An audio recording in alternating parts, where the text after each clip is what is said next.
Welcome to the Tech Egg. Don't get scrambled. Enjoy the video. In this video, I will explain how to make fish gravy. First, gather your essential ingredients for a flavorful base.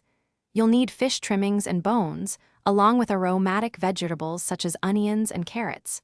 Don't forget your thickening agent, like flour or cornstarch, and a selection of seasonings. Having everything prepped makes the cooking process smooth and enjoyable, leading to a delicious result for your meal. The foundation of great fish gravy is a rich, clear fish stock. Combine your fish trimmings, vegetables, and herbs in a pot with water, then simmer gently.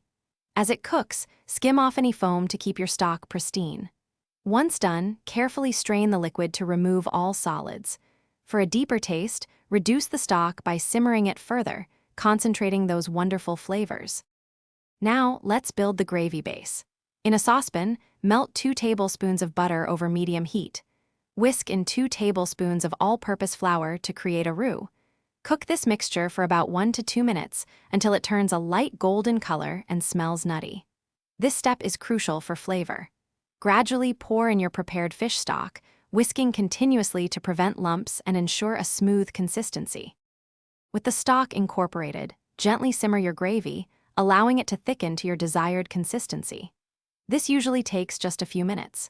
Taste and adjust the seasoning with salt and freshly ground black pepper. For an extra layer of flavor and brightness, a small squeeze of lemon juice can make a big difference. Serve your warm, homemade fish gravy over pan-seared fish, mashed potatoes, or any dish that needs a savory boost. Thanks for watching. Consider subscribing if I helped unscramble your problems.